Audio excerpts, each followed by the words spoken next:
हाय friends. Uday ji S research centre के platform पर एक बार फिर स्वागत है। जैसा कि फ्रेंड्स इसके पहले आपने जो देखा है, मॉडर्न हिस्ट्री की क्लास में आंग्ल मैसूर का प्रथम युद्ध 1767 से लेकर 69 तक चला है। जैसा कि फ्रेंड्स आप जानते हैं कि आंग्ल मैसूर युद्ध जो प्रथम है वो 1767 से लेकर 1769 तक चलता है और यही आंग्ल मैसूर युद्ध का जो प्रथम है यही द्वितीय का कारण भी बनता है। कारण क्यों बनेगा? मेन कारण यही है कि हैदर अली ने जो जबरदस्त लताड़ दिया। फ्रेंड्स, गजब की लॉजिक्स कहानी है, आप इसे समझेंगे तो याद रखिएगा। जैसा कि आप जानते हैं कि प्रथम आंग्ल मैसूर युद्ध में 1 अप्रैल 1769 ईस्वी में एक संधि हुई थी।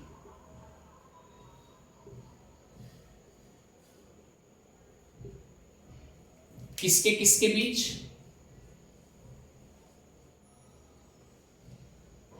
हैदर अली जो कि मैसूर में है और अंग्रेजों के बीच हुआ था। क्लियर भैया? बहुत गजब की कहानी है। अब सवाल उठता है कि ये युद्ध हुआ है तभी तो संधि हुई। युद्ध हुआ था हैदर अली और अंग्रेज के बीच में। जब हैदर अली, जैसा कि आप जानते हैं कि प्रथम कर्नाटक युद्ध की क्लास बन चुकी, लेकिन थोड़ा सा आप उसे जब तक कारण नहीं समझ लेंगे, द्वितीय आंग्ल मैसूर युद्ध कैसे हुआ, क्यों हुआ, प्रथम कारण क्या बना, ये पॉइंट तो आपको जानना जरूरी है। और जब तक ये नहीं जान लेंगे फ्रेंड्स, तब तक कुछ आगे होने वाला द्वितीय आंग्ल मैसूर युद्ध समझ में नहीं आएगा। अब देखिए, आंग्ल मैसूर युद्ध में, प्रथम युद्ध में हैदर अली क्या किया? सबसे पहले कर्नाटक की राजधानी आरकाट में जाकर के कब्जा कर लिया।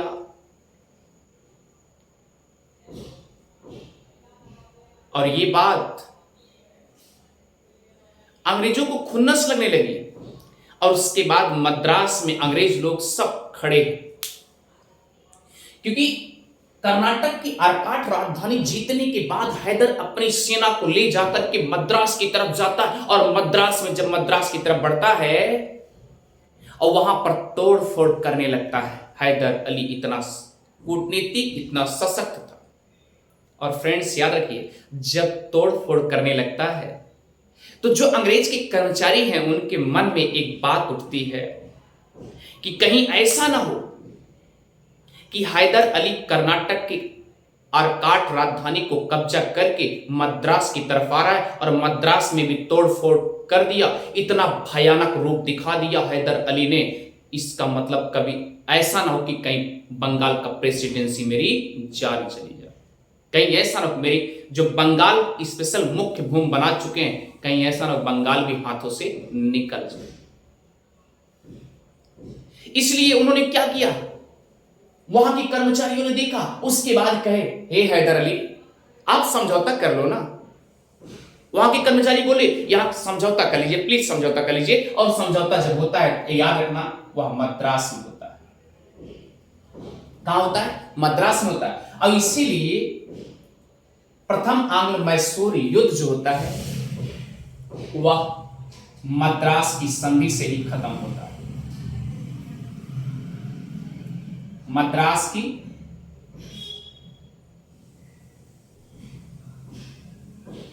संधि होती। अब याद रखिए, क्योंकि अंग्रेज हार चुके हैं, अब जब हार चुके हैं तो उनके मन में यह हो रहा है कि संधि करने की कंडीशन बेटर है, और संधि करते हैं तो संधि करने के साथ साथ हैदर अली का वह रूप देख करके, वह भयानक रूप देख करके, जो तोड़ फोड़ धुआं धुआं चारों तरफ कर दिया, वह रूप देख करके अंग्रेज एकदम भयावित हो गए। और भयावित होने के साथ साथ उन्होंने कहा कि ए हैदर, संधि कर लीजिए। और जब संधि हुई तो इस संधि में क्या क्या बातें हुई कि आज के बाद, अंग्रेज कह रहे हैं कि आज के बाद कभी हम आपके आंतरिक मामलों में दखलंदाजी नहीं देंगे, आपके आंतरिक मामलों में दखलंदाजी नहीं देंगे। क्लियर। और रही बात, अगर हमारी जरूरत पड़ेगी, अंग्रेज कर रहे हैं, हमारी जरूरत पड़ेगी तो हम हैदर अली और मैसूर क्षेत्र को हम क्या करेंगे, सहायता भी करेंगे। अगर कोई विदेशी शक्ति आकर के इनके ऊपर आक्रमण करती है तो मैं साक्षात साथ देने के लिए तैयार हूं। यह बात किसने कहा था? अंग्रेजों ने कहा। भैया आप सोचो, इतनी बड़ी शर्त तो उन्होंने कह दिया, लेकिन आप ये समझते हैं कि यहां पर अंग्रेजी सेना हार चुके, अंग्रेज लोग हार चुके हैं। उस समय आंग्ल मैसूर युद्ध के प्रथम जो चल रहा था, उस समय बंगाल में जो गवर्नर था, याद रखिएगा, उसका नाम था लॉर्ड बेरेलस्ट गवर्नर था। इसका मतलब कि यहां जो कुछ भी हो रहा है उसी के नेतृत्व में हो रहा है। ये बातें पकड़ में आ गई। अच्छा ठीक है, अब भैया इधर संधि हो गई, संधि में ये बातें हो गई, अंग्रेजों ने सांत्वना दे दिया कि जब भी जरूरत पड़ेगी हमको याद करिए, हम तुरंत हाजिर हो जाएंगे। लेकिन आप ये भी जानते हैं कि अंग्रेज कभी अपने बातों पर आए हैं नहीं, छलकपटी हैं, विश्वासघाती हैं अंग्रेज। आज कहे तो जरूर, लेकिन कभी न कभी दगा देंगे, वो सामने आएगा। फ्रेंड्स, इतनी बातें समझ में आ गई होगी। अब देखिए, इतनी बातें अगर समझ में आ गई तो ये कारण क्या बनता है? कारण ये बनता है, अंग्रेज वाले अब यहां पर हार, जबरदस्त हार हुई है, खिसियाए हुए हार हुई है, और यहां पर हैदर अली क्या है, जीत गया।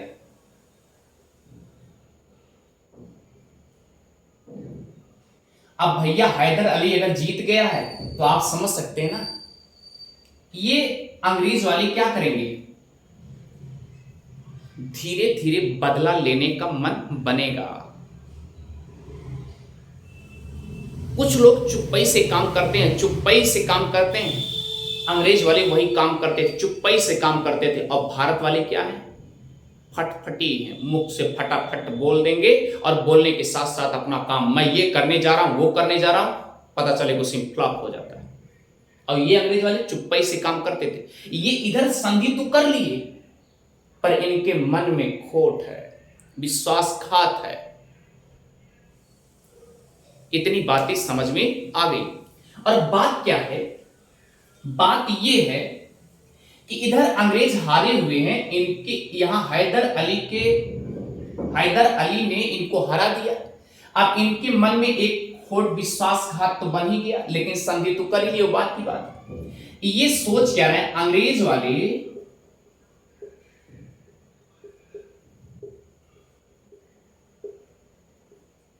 ये सोच रहे हैं कि बक्सर के युद्ध के बाद,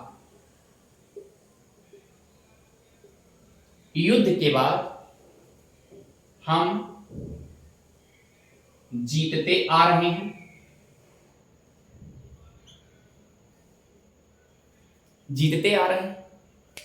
और ये एक छोटा इंसान अभी यंग एज में एक सैनिक तरह आया और तुरंत उथल पुथल करने शुरू कर दिया। आज हमको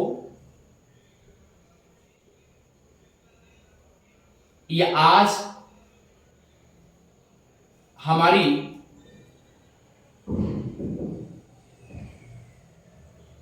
इज्जत पर पानी फिर दिया। कौन? हैदर अली ने। इसलिए विश्वास क्या है? विश्वासघात है। इस वर्ड में, इस सेंटेंस में आपको क्या लगता है? विश्वासघात कि अभी तक मैं जहां चाहा वही हुआ, विश्वासघात करना शुरू कर दिया। आपने देखा होगा अब ये क्या क्या चाहे, अंग्रेज लोग क्या क्या चाहे। आपने देखा कि प्लासी का युद्ध हुआ। प्लासी के युद्ध में अंग्रेज विजयी, ये भी जीत गया। उसके बाद बक्सर का युद्ध हुआ, उसमें भी क्या हुआ? अंग्रेज विजयी।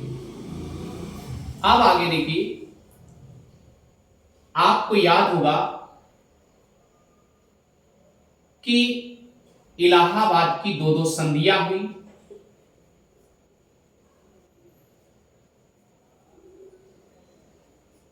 इलाहाबाद की इसमें संधियां हुई और दोनों संधियों में एक आपको याद होगा कि 12 अगस्त और एक 16 अगस्त को संधि हुई थी। 1765 और 1765 ईस्वी में दो दो संधियां हुई थी।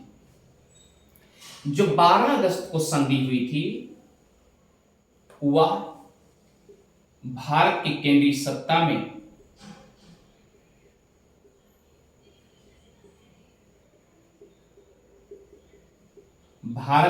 सत्ता में शाह आलम द्वितीय नवाब था और जो 16 को हुई थी उसमें सुजाउद्दीन अवध प्रांत का नवाब था।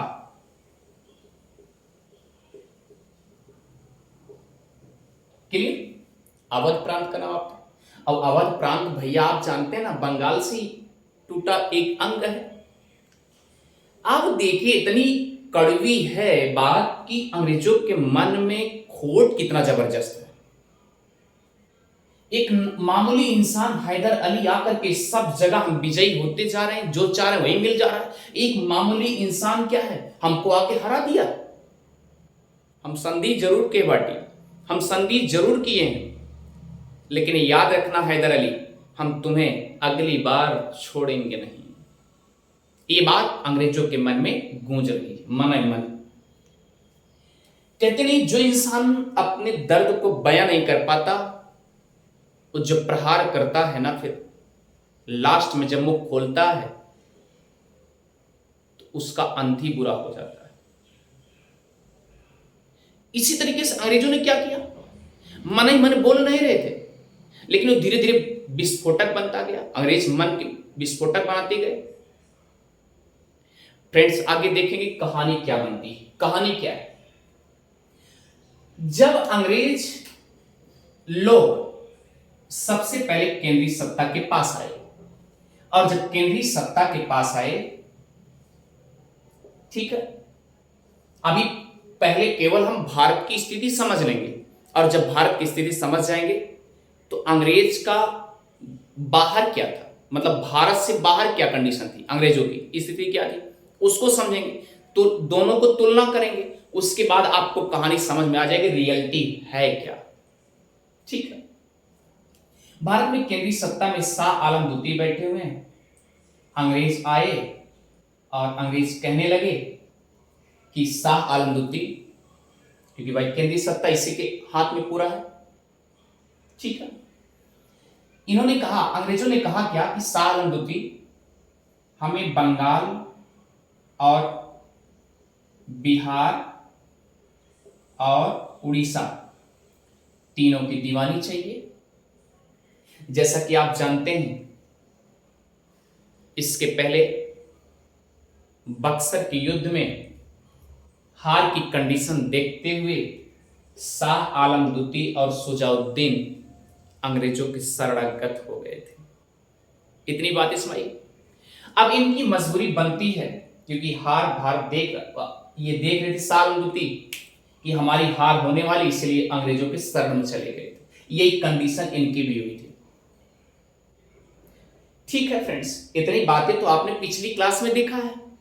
अभी तो पिछला कहानी चल रही। अब पिछली कहानी जब तक जोड़ेंगे नहीं, तब तक आंग द्वितीय का कंडीशन समझ में आएगा नहीं। चलिए, भारत की केंद्रीय सत्ता में शाह आलम द्वितीय नवाब था। बंगाल, बिहार, उड़ीसा की दीवानी अंग्रेजों ने मांग लिया। दीवानी मांग ली, यानी राजस्व वसूलने का काम हमारा है। क्लियर है? और भैया ये बातें तो आपको मन में एकदम बैठ गई होगी अच्छे से। अब इनसे कहा क्या अंग्रेजों ने सांत्वना दिया कि हे शाह आलम द्वितीय, अगर आप ये तीनों हमें दीवानी दे देते हैं तो हम आपको एरिया दे देंगे। एरिया के साथ साथ पेंशन भी दिया करेंगे। पेंशन, एरिया में क्या कहें, इनसे कहे शाह आलम द्वितीय से कि शाह आलम द्वितीय हमको बंगाल, बिहार और उड़ीसा की दीवानी दे दीजिए। हम आपको शुजाउद्दीन के अवध प्रांत से इलाहाबाद और कड़ा क्षेत्र दिला देंगे। अब अंग्रेज याद रखिएगा, शुजाउद्दीन ये भी शरणागत हुआ है। अंग्रेज शुजाउद्दीन को पर खिसियाए हुए, गुस्से में। क्यों? क्योंकि इसलिए गुस्से में है क्योंकि मीर कासिम को इन्होंने छिपा लिया था। अपने नवाबी एरिया में मीर कासिम को ही बैठाया था, इसलिए गुस्साए शुजाउद्दीन को पर। इलाहाबाद, कड़ा क्षेत्र इनको, तो ये दोनों झुके हुए हैं अंग्रेज के कब्जे में। तो ये शाह आलम द्वितीय और दोनों क्या हो गया, एग्रीमेंट हो गया। चलिए कोई बात नहीं, आपको तीनों हम बंगाल और बिहार और उड़ीसा की दीवानी और दे देते हैं। अंग्रेजों को दे दिए, और उसके बदले में अंग्रेजों ने शुजाउद्दीन से इलाहाबाद और कड़ा क्षेत्र शाह आलम को दे दिए। ये कहानी समझ में आ गई, ये रिश्ता तय हो गया। अब आपको याद होगा, इसी इलाहाबाद की संधि में रॉबर्ट क्लाइव को दोबारा याद किया गया था।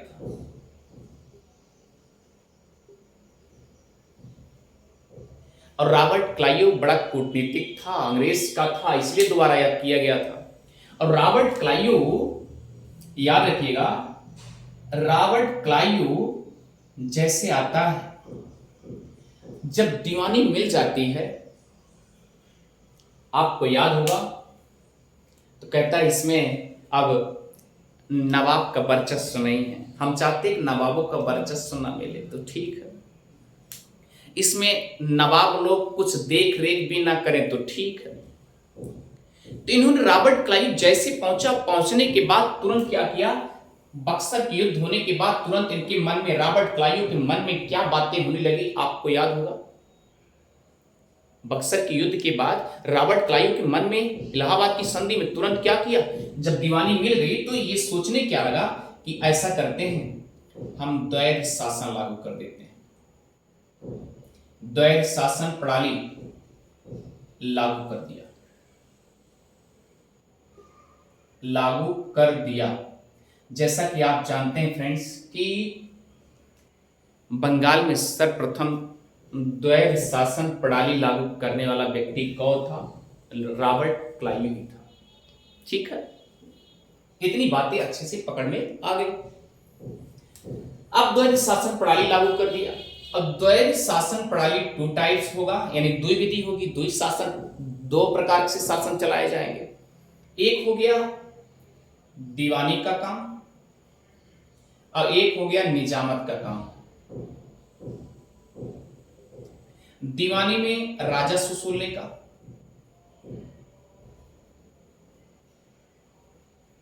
अब इसमें केवल शासन चलाने का, तो इसमें जो शासन चलाने की पारी आई, इसमें कम मुनाफा, इसमें सबसे ज्यादा भाई पैसा वसूलेंगे ना हम, तो ज्यादा अधिक मुनाफा तो इसी में है ना। तो ज्यादा मुनाफा वाले में अंग्रेज लोग हो गए। अब इसमें मुगल सत्ता के नवाबों को दे दिया, इतनी बातें हो गई। ठीक है, ये बातें समझ में आ गई। ज्यादा मुनाफा वाले दीवानी वाले में अंग्रेज हो गए और निजामत में कौन हो गए, नवाब हो गए। भैया अगला देखिएगा, जैसा कि आपने देखा होगा, जब अंग्रेज शाह आलम द्वितीय के पास आए थे दीवानी मांगने, बंगाल और बिहार और उड़ीसा के दीवानी मांगने आए थे, तो एक बात और कहे थे कि शाह आलम द्वितीय, हम इलाहाबाद कड़ा तो दे ही रहे हैं, आपको वार्षिक रूप में पैसा जो राजस्व कर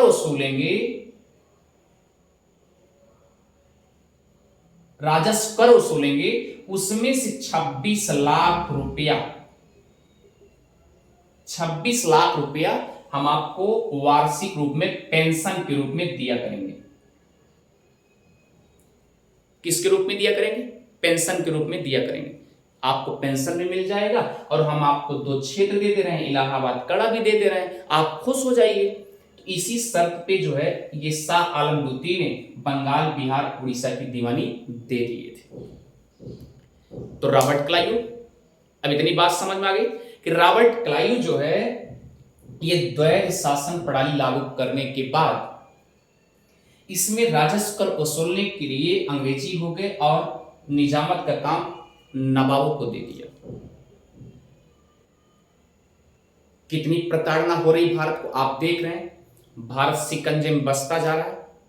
अब यही बात, ये सब देखो, पहला क्या जीते, प्लासी का युद्ध, अंग्रेज विजय हुआ, बक्सर के युद्ध, अंग्रेज विजय हुए, इलाहाबाद की 2 संधियां हुई। अब दोनों संधियों में क्या ये किसी विजय से कम है क्या? ये सबसे बड़ी उपलब्धि है कि बंगाल, बिहार और उड़ीसा इसकी दीवानी भी मिल गई। और जिस तरीके से हम चाहेंगे नवाबों को मोड़ लेंगे, क्योंकि वो कठपुतली तो बन ही चुके हैं, तो ये विजय से किसी विजय से कम नहीं है। और अगला कंडीशन क्या हुआ, यहां द्वैध शासन भी लागू कर दिया गया। ये भी हमने चाहा, जो चाहा वही लागू हो गया। अंग्रेज मन ही मन गुस्सा रहे हैं। किस बात पे गुस्सा रहे हैं? एक छोटा सा इंसान हैदर अली, मैसूर क्षेत्र का रहने वाला, हमको आज परास्त कर दिया है। क्योंकि अभी तक तो मैं जीतता रहा और इधर हैदर अली मुझे हरा दिया। कितनी लाजवाब बात है। चले इसे मिटाते हैं एक बार, फिर आगे बढ़ते हैं।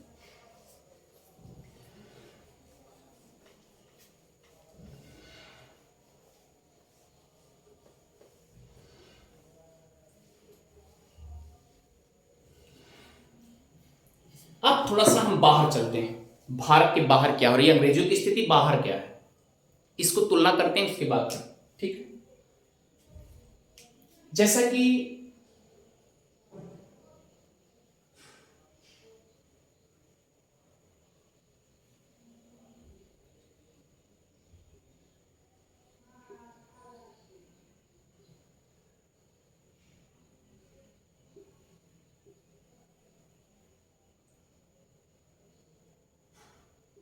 ये आपका भारत है, ठीक है, यहां पर हम ब्रिटेन बना दे रहे हैं, ब्रिटेन है, और यहां पर अमेरिका है, और हम यहां पर ब्रिटेन बना दे रहे हैं। यहां पर ब्रिटेन बना दे रहे हैं। स्थिति थोड़ा समझ लीजिएगा। जैसे कि आप इतना जानते हैं कि यहां पर मैसूर क्षेत्र, हैदर अली, और यहां पर हम लिख दे रहे हैं मैसूर, यहां पर निजाम, और यहां पर मराठा और यहां पर अंग्रेज, ये सब लोग छाए हुए। ये भारत की स्थिति है। जैसा कि आपने यहां पर देखा कि बंगाल से सब कुछ किया जा रहा है। अब इधर हम विदेशों की चर्चा करेंगे और इधर हम भारत की चर्चा करेंगे। दोनों आपको कंपैरिजन करके अच्छे समझ में आ जाएगा, मेंस के लिए भी बढ़िया हो जाएगा अच्छे से। देखिए,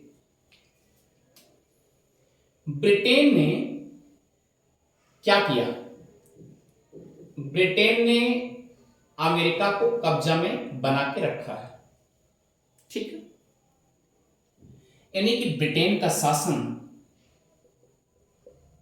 अमेरिका के ऊपर है, क्लियर। अब जब अमेरिका के ऊपर है तो उस समय याद रखिएगा,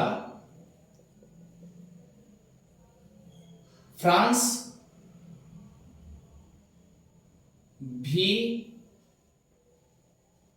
सहायता करता है। कैसे? जरा ध्यान दीजिए, क्यों करता है? किसकी सहायता करता है? अमेरिका की। क्यों करता है? क्योंकि 1770 ईस्वी से लेके 1776 तक आप चलेंगे, कहीं कहीं 71 लिखा रहता है, 1771 से लेके 76 तक आप चलेंगे, जिसमें आप देखेंगे 1772 और 73 और 74, ये 3 सत्र ऐसे थे जो अमेरिका की क्रांति एकदम चरम सीमा पे थी। अब सवाल उठता है क्यों चरम सीमा पे थी?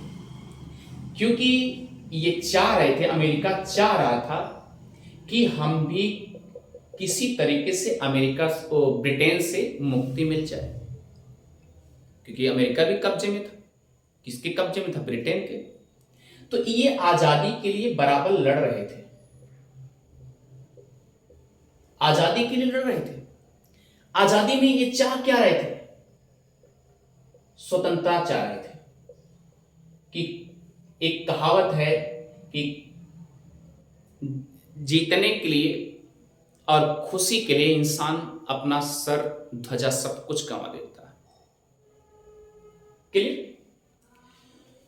तो फ्रेंड्स याद रखिए, अमेरिका के ऊपर कब्जा जो है ब्रिटेन का है, और ये युद्ध करके, लड़ झगड़ करके किसी तरीके से ब्रिटेन से मुक्ति चाह रहे थे, हम किसी तरीके से हम अपने आप को स्वतंत्र हो जाए। और जब ये कंडीशन थी, उस समय अमेरिका के साथ में कौन सहायता कर रहा था? फ्रांस कर रहा था। और ये बात ब्रिटेन को पता है कि हमारे साथ कोई नहीं है, लेकिन ये फ्रांस क्यों साथ में? कभी फ्रांस हमारे साथ नहीं आया। क्यों? क्योंकि दोनों विदेशी कंपनियां आई हुई हैं, व्यापारी कर रहे हैं, और दोनों एंटी हैं। 36 का आंकड़ा चल रहा है, एक दूसरे प्रतिद्वंदी हैं, एक दूसरे के प्रतिद्वंदी हैं। कभी ब्रिटेन ये चाहता है कि हम फ्रांस को हरा दें, कभी फ्रांस चाहता है ब्रिटेन को हरा दें। और ये बात याद रखिएगा कि ब्रिटेन जब इनके ऊपर हमला करता है तो उस समय फ्रांसीसी बहुत तगड़े भी थे, क्योंकि इनके पास आपने देखा है, अभी हम फ्रांस के पढ़ाए हैं, फ्रांस के आगमन जो है, यूरोपीय कंट्रीज का आगमन, उसमें बताए थे कि फ्रांस जो है ये इनके पास तोप बहुत मजबूत थे और ब्रिटेन के पास नाविक शक्ति बहुत मजबूत थी। दोनों कंडीशन याद रखिएगा। तो अमेरिका उस समय सहायता लिया था किसका? फ्रांस का। ये बातें आपको अच्छे समझ में आ गई, ठीक है। तो हुआ क्या कि 4 जुलाई 1776 ईस्वी में अमेरिका स्वतंत्र हो जाता है। अमेरिका आजादी मिल जाती है। और याद रखना फ्रेंड्स, जब अमेरिका आजाद हुआ था तो 13 इलाकों को लेकर के हुआ था। कितने इलाकों को लेकर के? 13 इलाका।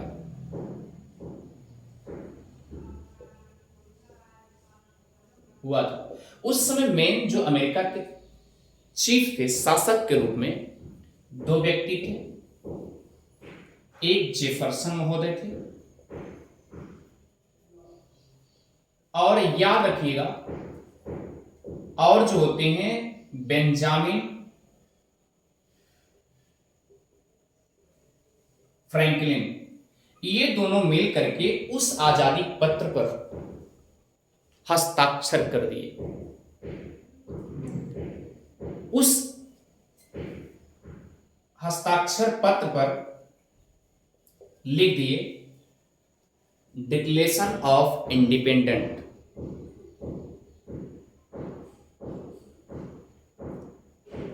या आप कह सकते हैं जो क्लियर हुआ, यानी स्वतंत्रता हमारी क्लियर हुई, आज हम फ्री हो गए। तो यह नेतृत्व जो हस्ताक्षर कर्ता करने वाले थे जेफरसन महोदय और बेंजामिन फ्रैंकलिन थे। क्लियर हो गया? ये दोनों अच्छा समझ में आ गया कि उस समय फ्रांस जो है ब्रिटेन का प्रतिद्वंदी है। अब जरा एक बार भारत की तरफ देखिए। भारत में यहां पर हैदर अली है और यहीं पर एक माहे है। जैसे कि ये क्या लिखा है, माहे। तो माहे में आपने देखा होगा जब हैदर अली फ्रांस की सहायता लिया था, हमने ये क्लास में बता चुके हैं, प्रथम आंग्ल मैसूर युद्ध में बता चुके हैं कि हैदर अली जब विजयी हुआ था फ्रांस की सहायता से, अंग्रेजों को यहां पर लताड़ा था, लड़ाई में युद्ध जीता था, तो उस समय फ्रांस को मदद के बदले में, यानी सहायता के बदले में, हैदर अली ने माहे को फ्रांसीसियों को दे दिया था। फ्रांसीसी को दे दिया था। पिछली क्लास जाके देख लीजिएगा, फ्रांसीसियों को दिया था। अब जब फ्रांसीसियों को दे दिया, अब देखिए क्या कूटनीतिक है। अब अंग्रेजों के मन में यह लगने लगा, ब्रिटेन के जो सदस्य हैं सबके मन में यह लगने लगा कि इधर अमेरिका के साथ फ्रांस था, आज वह क्या हो गया, स्वतंत्र हो गया। कहीं ऐसा ना हो कि यहां भी फ्रांस है, कहीं हैदर अली, क्योंकि हैदर अली अकेले लताड़ सकता है, अकेले हमको परास्त कर सकता है, तो फ्रांसीसी को लेकर के एकदम पूरी तरीके से बर्बाद कर देगा। इसलिए अंग्रेजों के मन में खटक बढ़ती जा रही है। क्लियर हुआ क्या? अब थोड़ा सा कंडीशन देखेंगे कि जैसा कि जब यहां पर बंगाल में 1772 ईस्वी की कहानी भारत में आ गई। अब ये कंडीशन समझ में आ गया कि फ्रांसीसी को दिए हैं, इसलिए फ्रांसीसियों से अंग्रेजों की पहले डर बन चुकी है कि पहले हमें किसे हटाना है, फ्रांसीसियों को हटाना। अगर फ्रांसीसी हट जाएंगे, सपोर्ट में नहीं रहेंगे, तो हम जैसे चाहेंगे फिर उसी तरीके से भारत को मजबूती बना लेंगे। क्योंकि अमेरिका तो हाथ से जा ही चुका है, मेरे पास अमेरिका नहीं रहेगा। लेकिन जो यहां पर दिमाग लगा रहे थे, अब वह दिमाग ब्रिटिश वाले कहां लगाएंगे, यहां पर लगाएंगे, भारत में लगाएंगे। और इनकी निगाहें मैसूर पे, दक्षिण भारत पे टिकी हुई है कि हम अब जो है दक्षिण भारत का मैसूर लेकर ही रहेंगे। इतनी बातें समझ में आ गई होगी फ्रेंड्स। अब चलते हैं आगे, मिटाते इसको।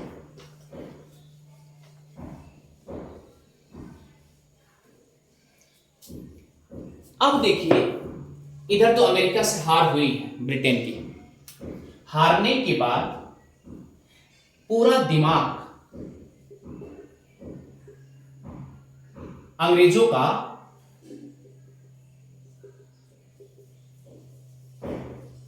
भारत की तरफ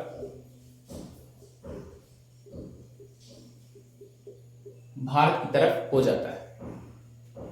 ये अपने यहां नींव डालते हैं कि भारत को कैसे संचालन में अच्छे संचालन किया जाए, कि भारत कैसे चलाया जाए। तो उन्होंने एक रेगुलर नियमित ढंग से चलाने के लिए रेगुलेटिव एक्ट की संरचना बना रहे हैं। रेगुलेटिंग एक्ट का मसौदा तैयार कर रहे हैं।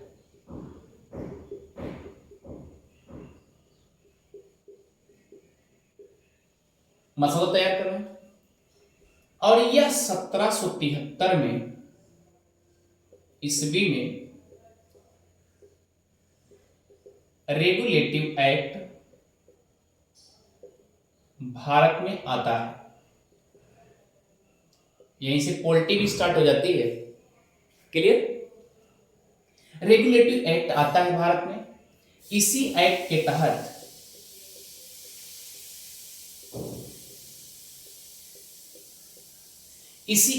तहत याद रखना फ्रेंड्स, जैसा कि आप जानते हैं कि 1772 ईस्वी में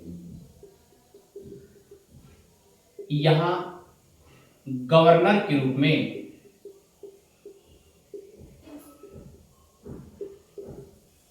वारेन हेस्टिंग आया था। प्रथम आंग्ल मैसूर युद्ध में मैं बता चुका हूं। अब क्या हुआ, अभी तक तो ये गवर्नर रहा। 1772 ईस्वी में भारत में यानी बंगाल में ये गवर्नर का काम कर रहा है। लेकिन जैसे रेगुलेटिव एक्ट आता है 1773 आता है, उसमें इसको याद रखिएगा, यानी किसको, वारेन हेस्टिंग को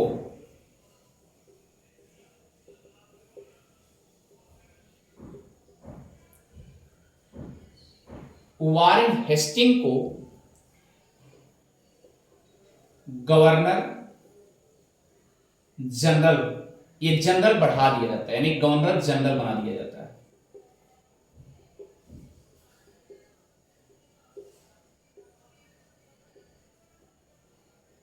क्लियर?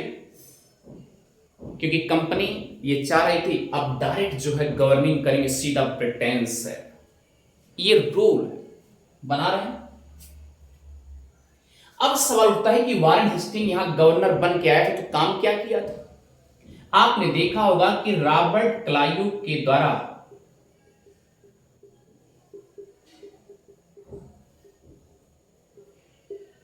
बनाई गई पद्धति किस पे? द्वैध शासन। द्वैध शासन के लिए को समाप्त किया था। अब सवाल उठता है, आपके मन में उठ सकता है कि द्वैध शासन खत्म क्यों किया? सही है, वर्ड को देखिएगा। ये द्वैध शासन खत्म करने की, समाप्ति करने का टारगेट क्यों बनाया? क्योंकि फ्रेंड्स याद रखिएगा, अमेरिका में जब अमेरिका के ऊपर ब्रिटेन का कब्जा है तो टैक्स जबरदस्त वसूला जा रहा था। वहां की जनता साक्षात खड़ी हो गई ब्रिटेन के सामने, सम्राट के सामने खड़े होकर के, और उसके बाद जब बोल दी अब आपका इस तरीके से गुलामी नहीं चलेगी। इसलिए वारेन हेस्टिंग्स क्या सोचा कि अमेरिका में अगर जनता के साथ हम टैक्स राजस्व जबरदस्त वसूल रहे थे, वहां की जनता ने बरी करा लिया, छुट्टी करा लिया और अपने आप को आजाद कर लिया। कहीं ऐसा ना हो कि भारत में द्वैध शासन लागू किया गया है रॉबर्ट क्लाइव के द्वारा। भारत की जगह आप बंगाल समझिएगा, मुख से निकल जा रहा है, क्योंकि उन्होंने कहा कि बंगाल में जो द्वैध शासन प्रणाली लागू किया गया है, वह याद रखिएगा कि कहीं ऐसा न हो कि ये भी यहां की जनता भी हमसे मुखातिब न होने लगे, सामने खड़ी होकर के लड़ाई करने लगे, बहस न करने लगे। इसलिए वारेन हेस्टिंग हर कदम को फूंक फूंक करके चलना सीख लिया, क्योंकि अमेरिका तो फ्री हो ही चुका है, अमेरिका हाथ से फिसल चुका है। इसलिए भारत में जब भी कोई कदम बढ़ाएगा वारेन हेस्टिंग, तो आप समझ सकते हैं हर कदम को फूंक फूंक करके, यानी कि संभल संभल करके ही रखेगा। तो द्वैध शासन प्रणाली को इसलिए समाप्त कर दिया वारेन हेस्टिंग 1772 में। एक काम ये किया पहुंचते ही। दूसरा काम क्या किया था 1772 में? अब जब 1772 में ये द्वैध शासन प्रणाली को खत्म किया, तो दूसरा काम क्या था? दूसरा काम यह था कि जो 26 लाख रुपया वार्षिक पेंशन देने की बात हुई थी, किसको? निजामत को। और कब यह हुआ था? 1765 इलाहाबाद की संधि में। किसको देने के लिए? शाह आलम सेकंड को ये देने के लिए बात हुई थी ना। तो याद रखिए, बात हुई थी तो इसको भी क्या किया? समाप्त कर दिया।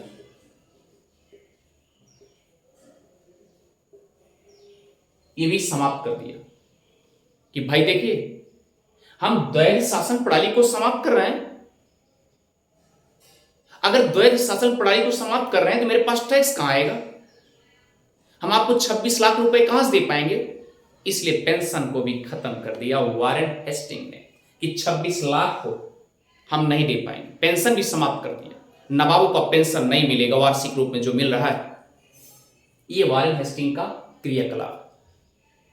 73 में जब रेगुलेटिव एक्ट आया, तब तक ये गवर्नर था, 72 में गवर्नर था, लेकिन 73 में जब रेगुलेटिव एक्ट आया तो इसको गवर्नर जनरल की पोस्ट दे दी गई। तो अगर आपसे अब पूछा जाएगा कि बंगाल का प्रथम गवर्नर जनरल कौन था, तो आप क्या बताएंगे? Warren Hastings. ये पॉइंट आपको अच्छे से समझ में आ गया होगा। अमेरिका में हार हो चुकी है, भारत की तरफ निगाहें टिकाए बैठे हुए हैं, और भारत में भी हैदर अली अंग्रेजों को हरा चुका है। यहां भी फ्रांसीसी हैं, यहां भी फ्रांसीसी साथ दे रहे हैं हैदर अली का। तो अब उनके मन में यह हो रहा है क्या कि सबसे पहले हम फ्रांसीसियों का पत्ता साफ करें, क्योंकि आपको याद होगा कि फ्रांसीसियों को इसके पहले अंग्रेजों ने यह अलाउ किया था कि आप यहां सेना रख सकते हैं, पर याद रखिएगा, सेना नहीं रख सकते, आप यहां सेना नहीं रख सकते, पर आप व्यापार कर सकते हैं। अंग्रेजों ने शर्त दिया था, ये बात सेना अलाउ नहीं था। तो जब सेना अलाउ नहीं है तो फ्रांसीसी क्या करेंगे? सेना साथ नहीं लेंगे। लेकिन भाई उनके पास सेना नहीं, तो इतना उभर करके बात भी नहीं करेंगे, धीरे धीरे चुप्पी साथ साथ करके उनका मौका लेंगे। इसलिए फ्रांसीसी हर जगह सबका साथ देने तैयार है, और अंग्रेज उसका पल्ला धार करने के लिए लगा हुआ है, क्योंकि एक दूसरे के प्रतिद्वंदी हैं। इतनी बातें अच्छे से समझ में आ गई। अब इसे हम मिटाते हैं, उसके बाद आगे बढ़ते हैं।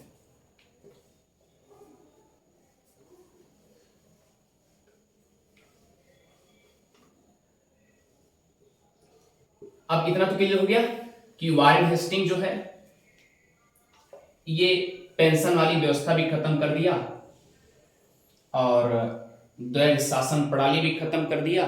चाह क्या रहा है, क्योंकि हर कदम फूक फूक के चलना चाह यही रहा है कि भारत को पूरी तरीके से हम एकदम, क्योंकि अभी तो क्या है, बंगाल बैठा हुआ है। अब देखिए 1773 में वारेन हेस्टिंग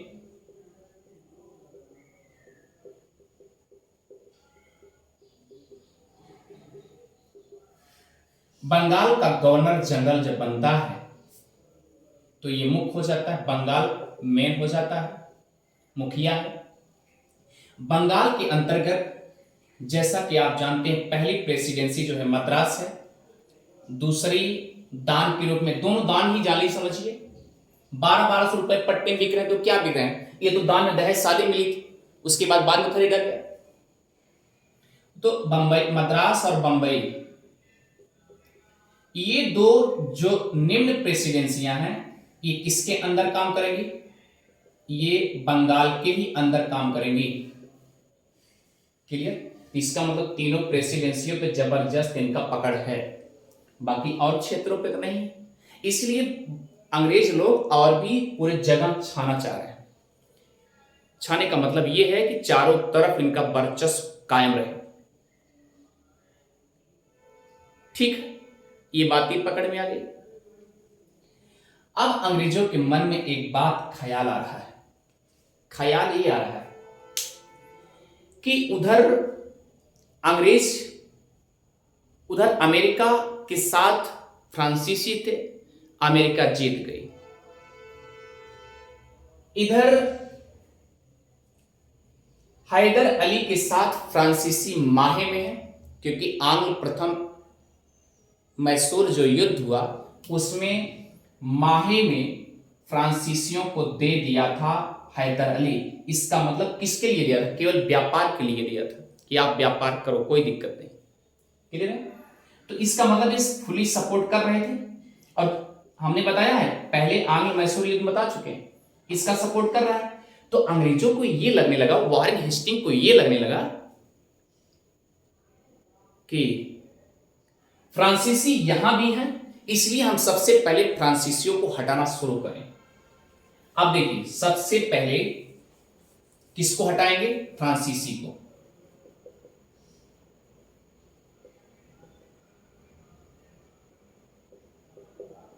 सबसे पहले किसको हटाएंगे, हटाएंगे फ्रांसीसी को। और तुरंत याद रखिए अंग्रेज आ करके सीधा माहे को कब्जा कर लिए।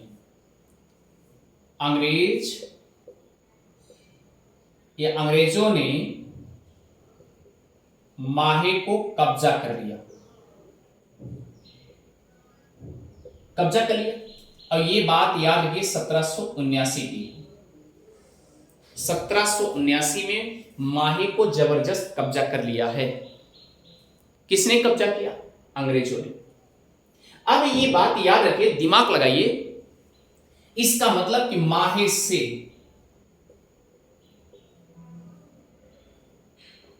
फ्रांसीसी को हटा दिए। अब भैया याद रखिए जब फ्रांसीसी को हटा दिया तो हैदर अली को बुरा लगेगा कि नहीं लगेगा, हैदर अली गुस्सा आएगा क्योंकि दान में दिया हुआ है। और जब दान में दिया हुआ है और उसके बाद हटा दिया तो हैदर अली अब क्या किया, हैदर अली एकदम गुस्साया हुआ, चरम सीमा पे। ये अपने मन में ठान लिया कि हम अब किसी न किसी बहाने हम फिर एक बार अंग्रेज से लड़ाई करना है मुझे और युद्ध करके रहेंगे। हैदर अली ठान लिया। उधर देखेंगे, अब इधर देखिए, ध्यान दीजिएगा कि यहां पर मराठा लोग हैं, मराठा लोग और हैदर अली से भी अनबन हो चुकी है। क्लियर? इसके पहले हो चुकी है, अनबन हो चुकी है। और देखिए अंग्रेजों से भी अनबन है। दिमाग लगाइएगा कि अंग्रेजों से भी अनबन है और हैदर अली से भी अनबन है। किसका? मराठों का।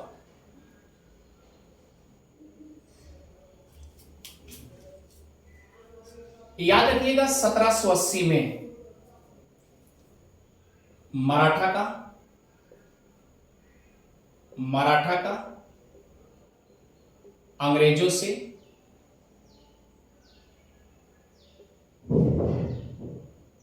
लड़ाइयां चल रही हैं। ऐसे लिख लो सीधा। कब चल रही? 1780 ईस्वी में।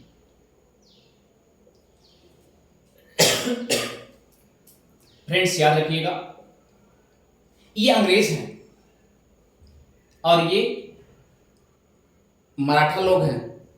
मराठा लोग भी तो हिंदुस्तानी हैं कि नहीं? फ्रेंड्स याद रखिए, यहीं से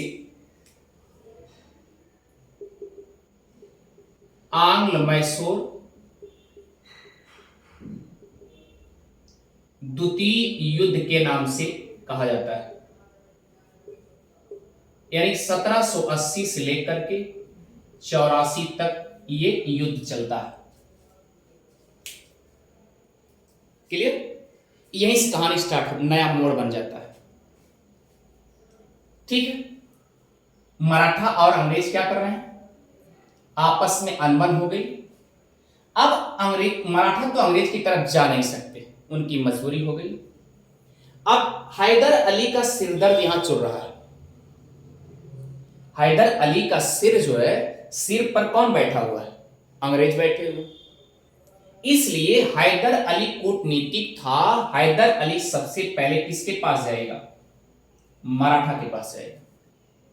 मराठा से कहेगा कि देखिए, एक विदेशी कंपनी हमको परेशान कर रही है, आप भी तो हमारे पड़ोसी हैं। अब मराठा लोग तो जाए किधर? ये मराठा इधर जा नहीं सकते क्योंकि इनसे अनबन ही है। 1780 में लड़ाइयां चल रही हैं और ये मजबूर हो गए मराठा लोग हैदर अली का साथ देने के लिए।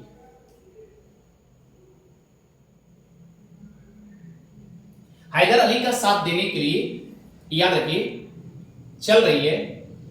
तब हैदर अली मराठा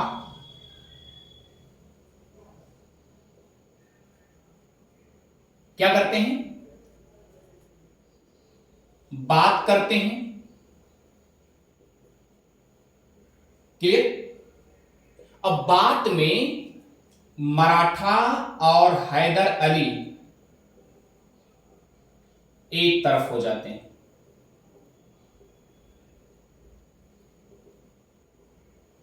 एक तरफ हो गए। अब सवाल उठता है, निजाम कैसे मोहित करें? निजाम तो उठल्लू चूल्हा की तरह काम करता था। जिधर विजयी देखता था, जिधर लगता था कि उसको हार हो जाएगी, उधर नहीं जाता था। युद्ध छिड़ता था। युद्ध छिड़ने के बाद जब उसको लगता था कि हम इधर एक पार्टी जीत रही, उधर हो जाता था निजाम। पिछली बार में देखा आपने, यही कंडीशन निजामों का था इसमें। तो द्वितीय आंग्ल मैसूर युद्ध में निजाम जो है ये देख रहा है कि किधर पल्ला ज्यादा भारी है, तो ये धीरे से इधर भी आता है एक बार, क्योंकि हैदर अली जो है इसको भी याद करता है निजाम। तो अब क्या हो गए? त्रिगुट हो गए। एक बार इसे मिटाते हैं।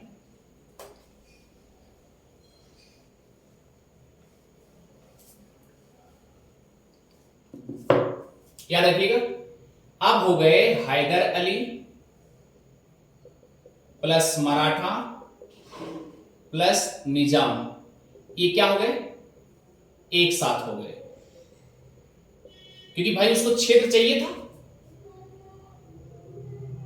इसको क्षेत्र चाहिए, निजाम को क्षेत्र चाहिए। पिछली बार धोखा खाया था, इसलिए अभी मौन बैठा हुआ है। ये सोच रहा है जिधर जो है पल्ला भारी होगा, जिधर जीत की कंडीशन आएगी उधर हम लेंगे, इसलिए एकदम शांति में बैठा हुआ। धीरे से एक बार सांत्वना, ठीक है कोई बात नहीं, हम आपके साथ हैं।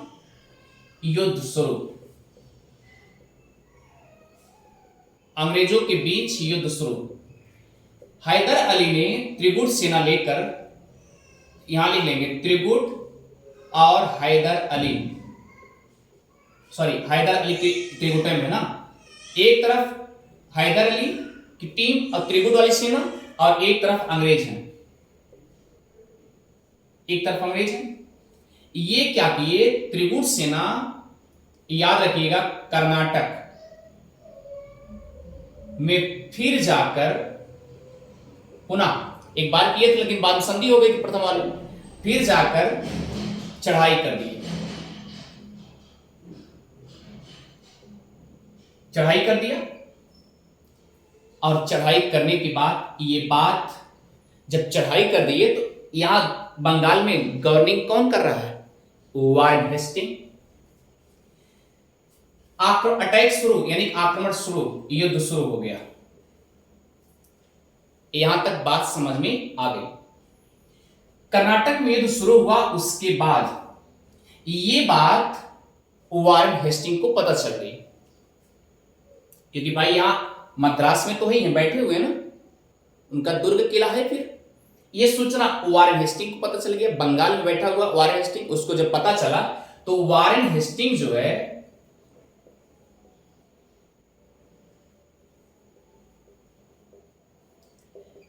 लॉर्ड बेली नाम का, क्लियर, क्या नाम था, लॉर्ड बेली, आगे लगा लीजिए, वो कर्नल था, क्या था, कर्नल बेली नाम का एक व्यक्ति को भेजता है,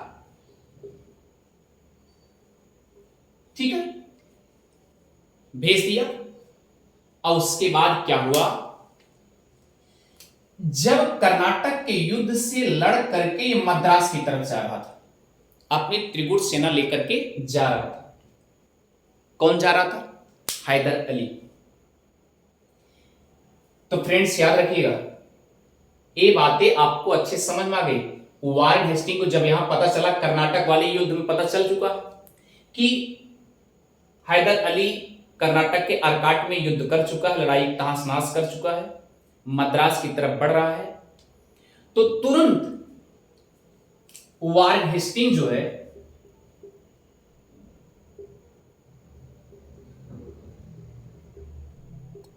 एक व्यक्ति को भेजता है,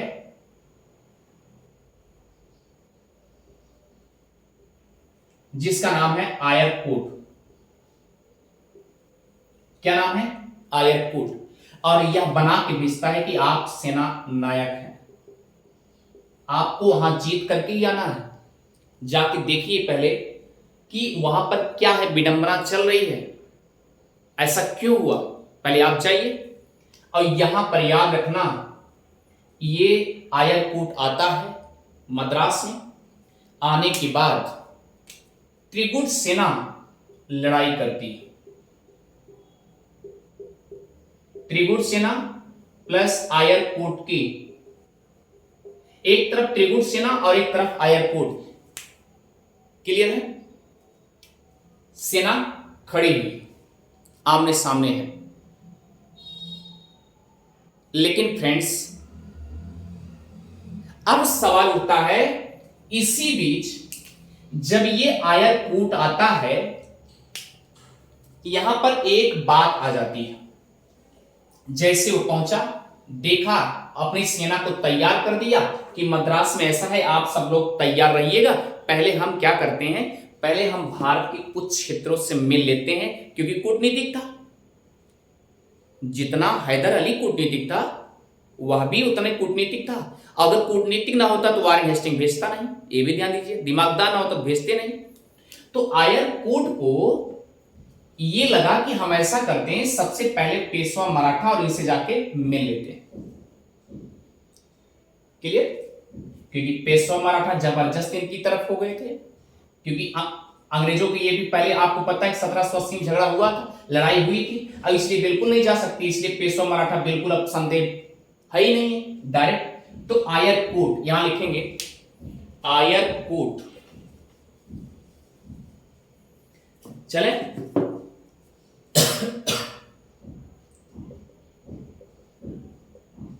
आयरकूट ये पेशवा मराठा के पास आता है,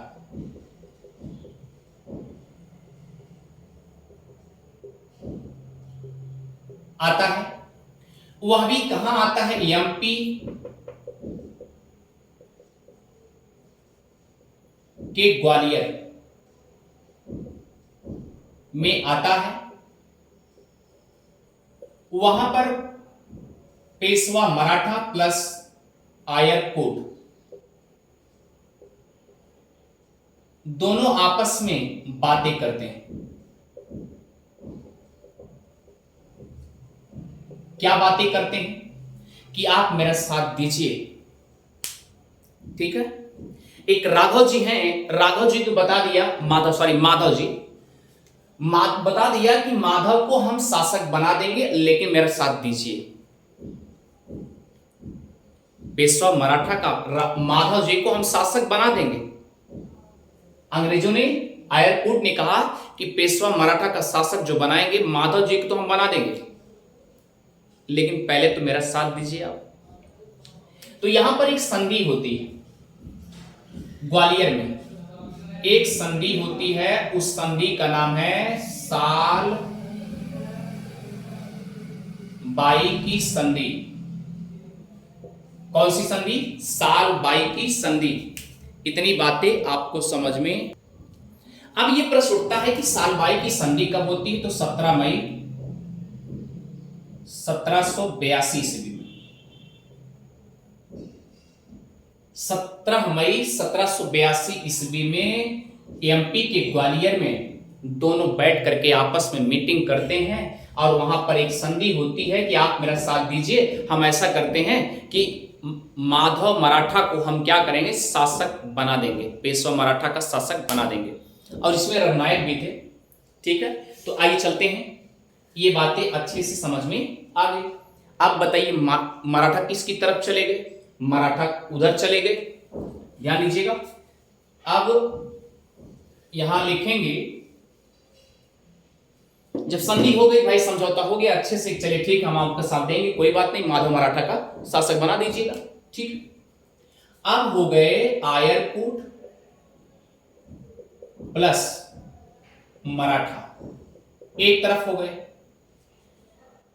अब निजाम से पूछा गया, हैदर अली पूछा, का हो आप किसकी तरफ रहेंगे, क्या है आप किधर रहेंगे?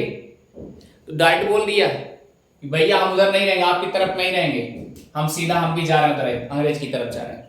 हमने आपसे बताया जिधर जीत की पलड़ा भारी होगा उधर ही भाग के जाएगा निजाम। तो इधर प्लस निजाम भी हो गए, निजाम हो गए।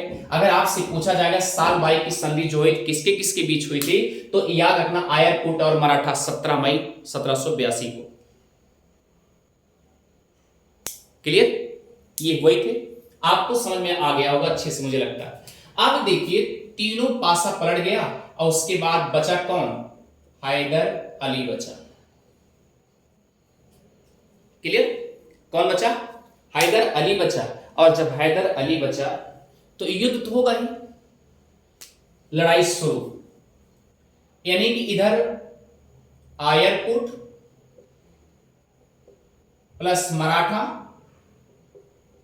प्लस निजाम इधर हो गए, अब इधर आपके हैदर अली हुए। फ्रेंड्स याद रखिएगा, अब इधर तो भाई विश्वासघात हो ही चुका है। जैसा कि आप जानते हैं, जब मराठा से और हैदर अली से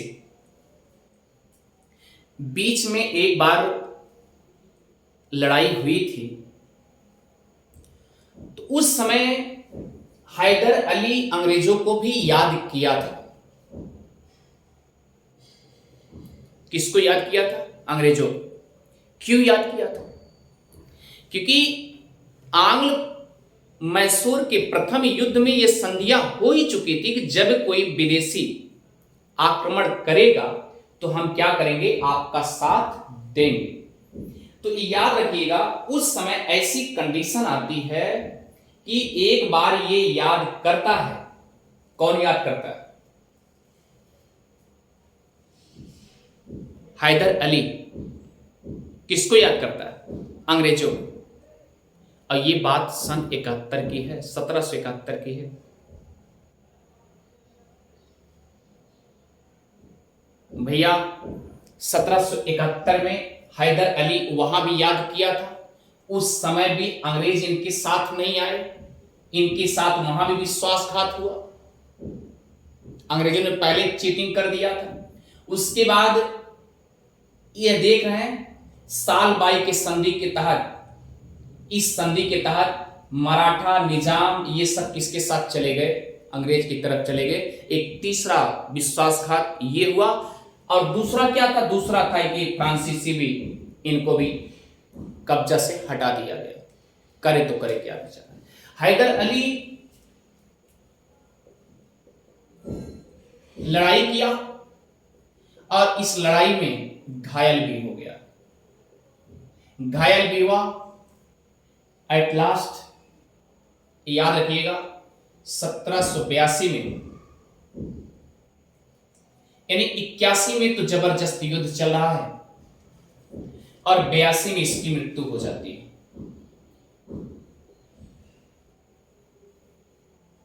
किसकी मृत्यु हो जाती है? हैदर अली की मृत्यु हो जाती है। और जब हैदर अली की मृत्यु हो जाती है तो इसका एक बेटा था, हैदर अली का बेटा था टीपू सुल्तान।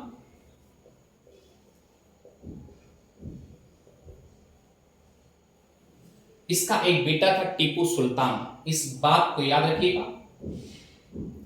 अब आप समझ सकते हैं कि हैदर अली की मृत्यु के बाद टीपू सुल्तान ही मैसूर का शासक बनेगा। क्या बनेगा? मैसूर का शासक बनेगा। फ्रेंड्स याद रखिएगा, टीपू सुल्तान मैसूर का शासक बनता है। कहते हैं भगवान के यहां देर है पर अंधेर नहीं है। आयर कूट ने इतना रणनीति खेलते हुए हैदर अली को मार दिया, निर्मम हत्याएं हुई, पता नहीं कितने लाशें बिछी होंगी, कितने लोग घायल हुए होंगे, जिसमें घायलों में एक हैदर अली भी था। इसलिए हार हो गई। Clear friends? अब दूसरा कंडीशन है कि आयरकूट भी एक ऐसी विडंबना होती है कि भगवान के यहां से आप कहिए कि 1782 में हैदर अली मरता है और 1783 में आयरकूट भी मर जाता है। सोच लीजिए, जो लड़ने वाला था और जो दोनों पार्टियां में जो मेन थे, दोनों मर गए। आप ये कह सकते हैं इधर से हैदर अली मरा, एक साल बाद आयरकूट मर गया। क्लियर? दोनों की मृत्यु हुई। और उस समय मैसूर का शासक जो बनता है वह कौन बनता है? टीपू सुल्तान। अब टीपू सुल्तान तो बनने के लिए तो बन गया, लेकिन एक बात आप याद रखिएगा कि हैदर अली के मृत्यु के बाद मैसूर चारों तरफ बिखर गया होगा,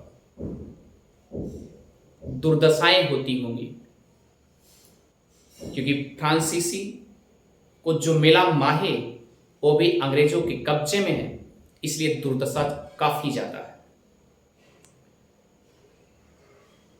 फ्रेंड्स, अब आपके मन में ये उठ रहा होगा कि आखिर ये युद्ध हुआ कहां था?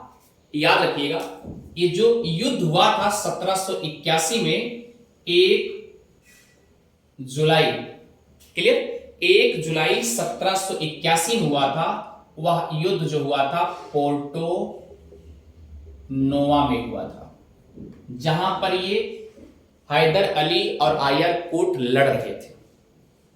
ये भी पॉइंट आप नोट करेंगे। और वहीं पर घायल हुआ, ये मर गया। उसके बाद 84 में एक संधि होती है, ठीक है? उस संधि को आप सबसे पहले इसे मिटाते हैं, उसके बाद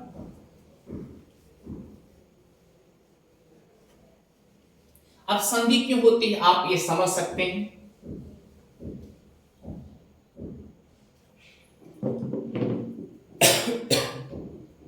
चलें, याद रखिएगा, उधर हैदर अली मर गया है, उधर आयरकूट मर गया है। हैदर अली का बेटा जो है एक कहता है कि पापा अब्बू जान तो मर चुके हैं, युद्ध में पराजय होने के साथ साथ घायल भी हो चुके, उनका देहावसान हो चुका है, मैसूर की कंडीशन खराब हो चुकी है स्थिति। हम तो ये चाहते हैं कि अभी थोड़ा दिन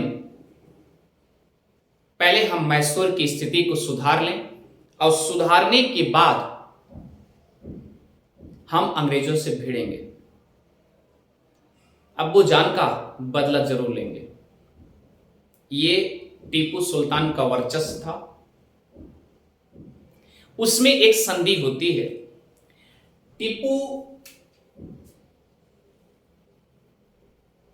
टीपू सुल्तान और अंग्रेज के बीच एक संधि होती है। टीपू सुल्तान भी सोच रहे थे कि अभी हम नए नए शासक हैं, मैसूर की स्थिति ठीक नहीं है, और अंग्रेज भी सोच रहा था कुछ दिन के लिए अगर समझौता हो जाता तो ठीक था, क्योंकि उधर भी आयरकूट भी मर चुका है। क्लियर? इसलिए 1784 में ईस्वी में एक संधि होती है।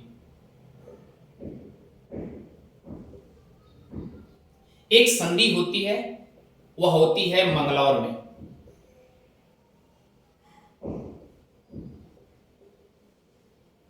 जिसे मंगलौर की संधि कहा जाता है।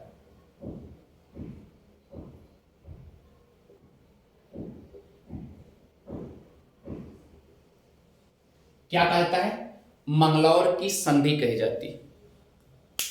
क्लियर? तो फ्रेंड्स, मंगलौर की संधि हो गई। मंगलौर की संधि में होता क्या है? टीपू सुल्तान, उसकी स्थिति सही ना रहने की वजह से उन्होंने कहा कि अभी डिले करते हैं। अंग्रेज भी यही चाह रहे थे। उस संधि में यह हुआ कि चलिए ठीक है, अभी तक जो कुछ भी हुआ उसे आप भी भुलाइए और हम भी भुला दें। लेकिन आप जानते हैं, अंग्रेजों के मन में बराबर खोट बनी रहती है। ऐसा नहीं है कि टीपू सुल्तान नहीं सोचेगा, सोचेगा। पहले अपनी स्थिति सुधरने दीजिए, तब सोचेंगे उसके बारे में। मंगलौर की संधि जब होती है तो मंगलौर की संधि में यह होता है कि जो जिसका क्षेत्र था पहले, जो क्षेत्र जिसका पहले था वह अपना अपना स्थान ले ले, वह वही वही क्षेत्र रहेगा। इस संधि के तहत यानी कि हैदर अली के समय में जो स्थान था वह टीपू सुल्तान को मिल गया, और अंग्रेजों वाले जो हिस्से थे वह अंग्रेजों को मिल गया। अब बताइए इस संधि में हुआ क्या? परिणाम क्या निकला? परिणाम यह निकला कि जो जैसे पहले था उस तरीके से उसी पायदान पे आ गए आज।